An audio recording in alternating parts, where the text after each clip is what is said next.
Hey guys, okay. I just wanted to come back at you with an update on where I'm at post hernia surgery. This is really, I know whenever I was about to have this procedure leading up to it, I did a lot of trolling on YouTube looking for people who've had the similar surgery. I wanted to know what was going on, what's new, what's different, what can I expect. And so I just wanted to throw this out just to let you know my experience. So if you're in the position of having a hernia repaired, especially the robotic surgeries is what I did. So it's just, it's a day surgery, you're in and out. And they provide you with a lot of information. They wind up, and I'm sure you're all familiar with this, they give you an after visit summary, which basically it tells you almost everything that you need to know after your surgery. Once you get home, what do you need to do to take care of yourself? And so I just wanted to kind of give you my 2 cents on how those things impacted me. What did I actually feel like? And things like that. So, of course, the day of surgery, and I've got a video and I'll try and link it to this one below. The day of surgery, went in, had the procedure. They knocked me out, woke up and it was done. I was very groggy. You can definitely hear the difference in my inflection and tone in my voice from before I had surgery to right after I had surgery. And then got home, wasn't super hungry. I was a little hungry. I was really dehydrated more than anything. And so make sure you have some good hydration. I mean, water is fantastic, but if you can get something also with electrolytes, of course, for me, I can't do without my element. I'll put a link in here where you guys can go and check it out. If you want to order a box with the link that I'll provide, you also get a free sample box. So that way you can try all the flavors. But to me, that was a game changer, just being able to stay hydrated. My lips were real, I'm gonna say crunchy, dry, chapped. Chapped was what I was looking for.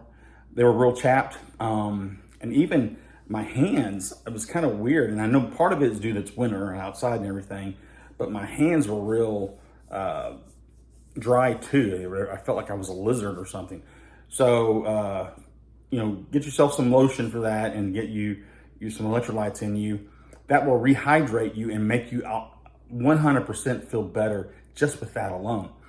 So it's pretty much all I did the night of the surgery when I got home was I had a little bit of soup, had an element, and pretty much just kind of dozed off and on.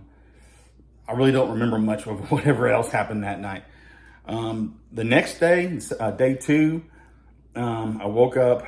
You do 2 things. One, what I found best, and I've heard alternating theories about this, for me, sleeping in the recliner was the best because I was able to lay somewhat flat, but I was able to stay upright. Traditionally, I'm more of a side sleeper. So, a couple days later, I tried sleeping flat, but I eventually wind up trying to go to my side because that's just what I've been used to for all these years. And oh my God, that hurt like a mother. So that was no bueno for me. So for me, the best way to sleep was in the recliner because that prevented me from turning over to my right or to my left. So that helped me. Some people do better sleeping flat. I guess some of the theory behind that is it helps keep that abdominal area stretched out a little bit, which allows them to get up better, I guess. But for me, being able to do that in the recliner, I was more in the sitting position. My family wound up helping me. I'd get to the upright position in the recliner, and then they would grab my hands and help pull me up. So I did not have to use my core muscles that much because it hurt so much. Also, it was easier getting up than flat because when you're flat, you have to roll over to get into a position to get out of the bed. So that still did not work for me. So again, long story short, recliner worked for me. Also, you do get pain medication. Now it is an opioid, which is a whole bunch of stuff out there about the addiction to opioid medicine and things like that. So if you've had problems with that, if you had any addictions with that, make sure you let the doctors know. Especially if you're recovering from that, let them know, because that's usually what they will prescribe you. You only get it for 5 days. So you get 10 pills. So I would take one in the morning. It says on there, I think every 4 to 6 hours if needed. But to make it last 5 days, I would just take one in the morning, probably mid-morning because I didn't get up super early.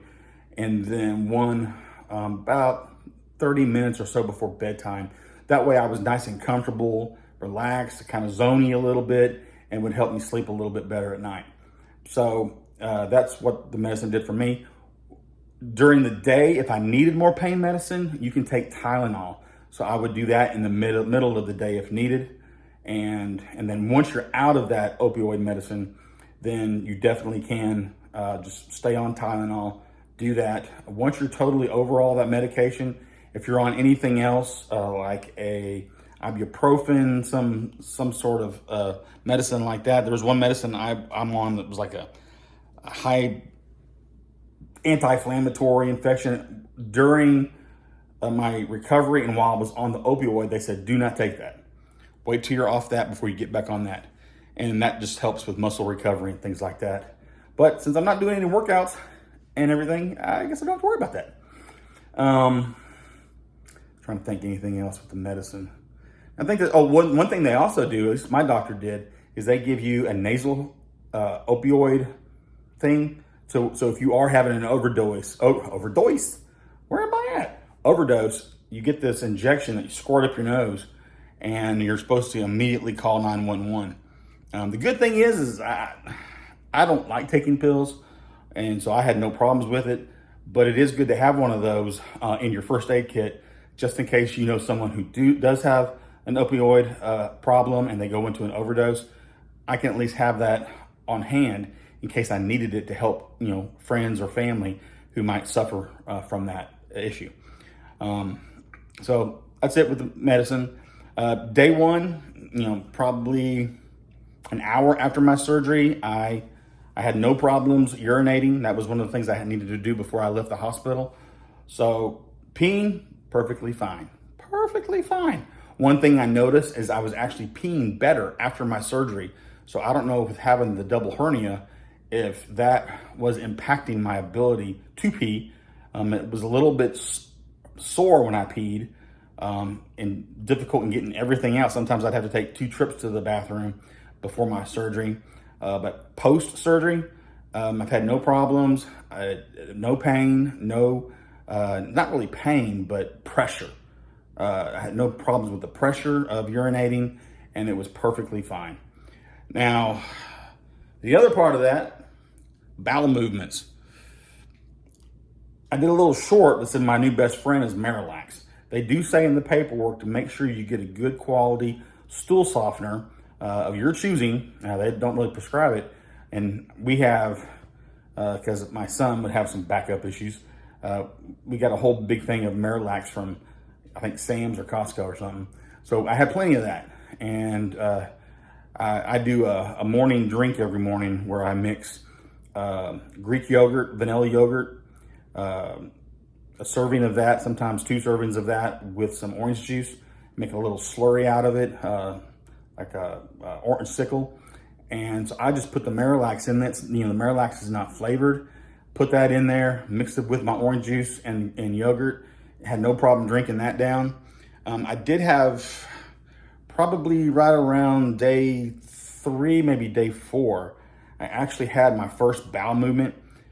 Before then, I had a lot of gas. You felt like you've been eating chili beans for a week, and followed up with an egg chaser, but tons of gas. But I had that first bowel movement, and it was just a little bitty. Just got something out, which, woohoo, success. I pooped. Kind of like whenever you're teaching your kid how to potty train. Yeah, you did it. Way to go, little Johnny. But I had that. I felt good. But probably by day 5, the Marilax finally kicked in. Oh my gosh. I think I was on the toilet probably half the day just squirting stuff out. Kind of reminded me of, getting like a colonoscopy or something. You got to drink that fluid and clear yourself out, the day before. I mean, I was just going to town. That Marilax finally kicked in, and it did two things. One, some of the pressure in my stomach. I was so bloated. That went down. I still have some, so I know I probably still have some more bowel movements ahead of me. But it was just such a relief to have that day of getting that stuff out of your system. It made my tummy go down a little bit much, still bloated a little bit, and I'll show you the scars and everything. I wound up walking out of there with just 4 scars, 3 big ones. I say big, they're maybe like 1.5 inches, 2 inches apiece.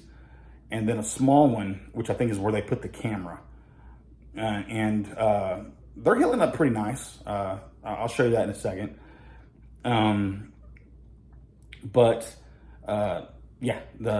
A relief to finally have some major bowel movements. And you're probably laughing at me right now because of that. But if you ever have to have a surgery like this and it restricts your bowel movements, you're gonna know it is a blessing and a party to have that done once you're able to push that crap out. So pain-wise, like I said, with the medicine, I was able to manage that. I was fine with that.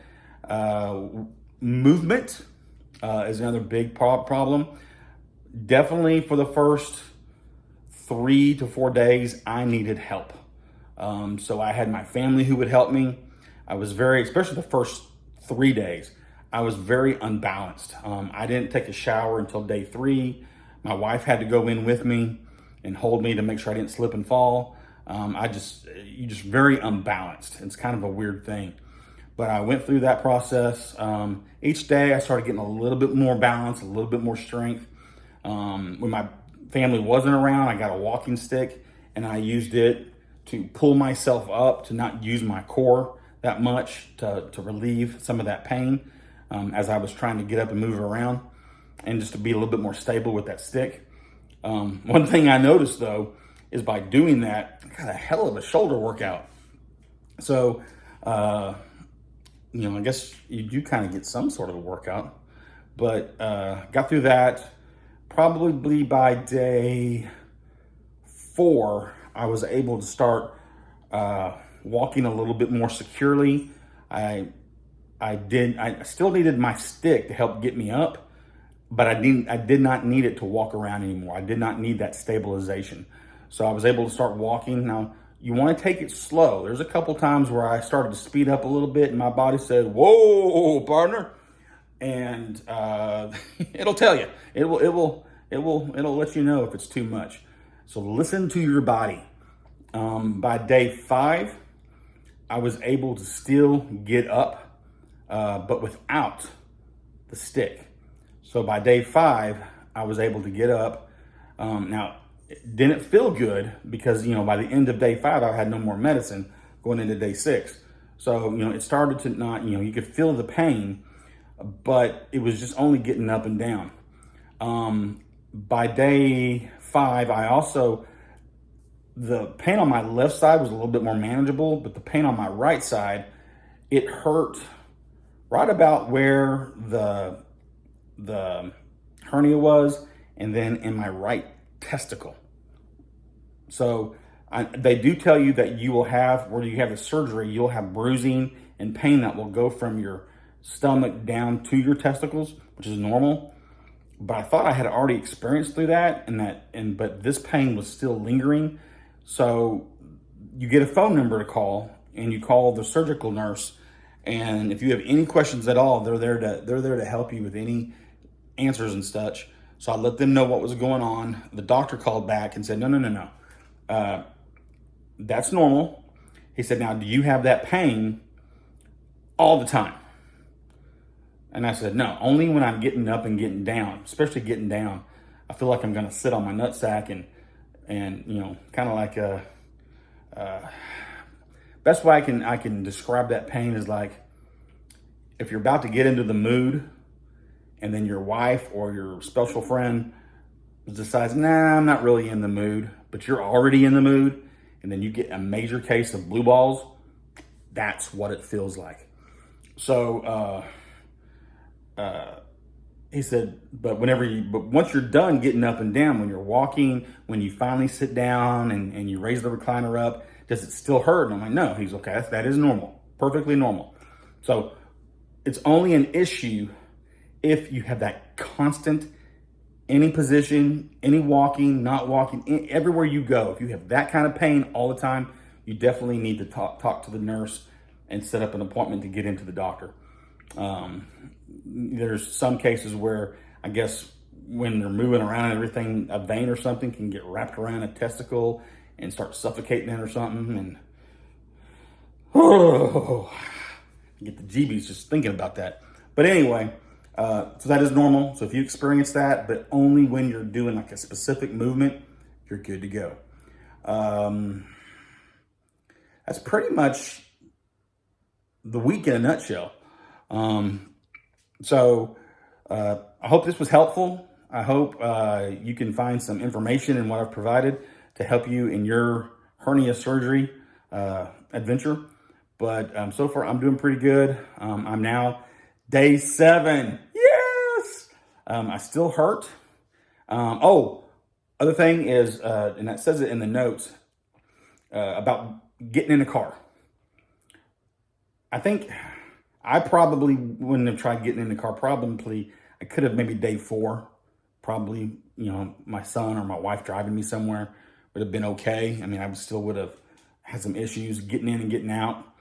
But I think I could have done it like we wanted to, run up to the store or to the drive-through. If you needed to get out. If you don't need to get out, just stay home and rest and recover.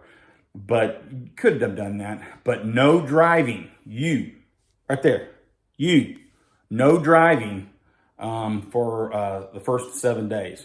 Because you got to realize when you're driving, you're sitting there and you're doing this action and then this action. And so you're putting stress on your abdomen area. So they definitely don't want you personally driving for the first 7 days, for a week, which a week is 7 days. But they don't want you doing that. Now, after that, like I think tomorrow will be the first day that I can actually drive, and I may do that because I have cabin fever out the wazoo, even if it's just to drive to go get a coffee or who knows what. But I want to get out for just a little bit tomorrow and drive somewhere. But they also recommend for the first, I guess, for the first 4 to 6 weeks, they don't want you to drive anywhere further than 4 hours away from your house. I guess that winds up putting more stress on your body. If you're more, I think having the surgery, it could potentially lead to some blood clots, which is not good because you're stuck in that one position for longer than 4 hours, and you don't want a blood clot because if that gets to your heart, bye-bye, senorita. But so that's something, we actually had planned to go somewhere in February, but we now have had to change our plans and wait until March because where I was wanting to go is about 5.5, 6 hours away. So that's going to be something to think about when you're in this position. I mean, if you think you're too tough for school, it's your life. Go for it. I'm just telling you my experience and what I'm planning on doing because, I want to fully listen to the doctor, find out what I need to better myself because when I do that, I'm going to recover better. I'm going to recover faster. Then I'm going to be able to get back to doing what I love to do. And I can get back into the gym, start working out, and things like that. So the last thing that I'm going to leave you with is working out. Now, on my paperwork, which does not help my strongman career, on paperwork, it says that for the first 6 weeks, month and a half, for the first 6 weeks, can lift no more than 10 pounds. Yay. So the good thing is I have a follow-up in 2 weeks with my doctor. He's going to, I guess, check my area, make sure I'm good to go. But that's also the opportunity to talk to them and say, okay, this whole 6 week thing, 10 pounds. Is this serious? I mean, can I start, can I like by week 3, can I start doing 15 pounds? By week 4, can I do 25 pounds? I mean, that's a good time to talk to the doctor, especially if you want to get back into a fitness lifestyle. But you definitely want to listen to your body, and you definitely want to listen to the doctor. If he tells me, dude, no, 6 weeks, 10 pounds, it's it. And I'll follow the doctor's orders, and then once 6 weeks hits, I can start building myself back up. So, we'll see what happens. But I think that's about it. If you have any questions, maybe there's something I didn't cover, maybe there's something you want to know more about, I can see if it applied to what I went through. Just put it down there in the comments, and I'll be more than happy to reply back to you and tell you what I think, what I went through. Did this occur to me? Did this happen to me? What did I do? What did I not do? Yeah, feel free to leave something down there. But for now, guys, just do your best, listen to your body, get in the gym, get your workout on, and haven't said this in a while, get your fit on. Okay, guys, I almost forgot. I apologize. Give me 2 more minutes. I wanted to show you what my scars look like. I know in my first video I showed them, but just wanted to give you an idea of where that's at and what the bloating looks like. So, as you can see, I've got down here, there was a scar here. Here's the main one. Got the one over here and the one over here. As you can see, right here, I am still bloated.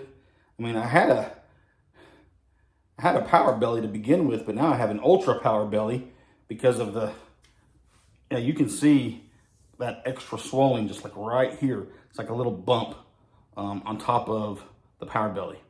But it was, I'm not kidding you, it was like almost, I felt like I had a baby inside of me, because it was probably a good 2 inches out than what it is now. So I got rid of 2 inches, as far as this goes, of crap with the bowel movements. Oh, and then one thing, they shave you from your nipples down to your crotch, which is kind of weird. but it's a crazy thing. So now I'll let you guys go. Have a good one.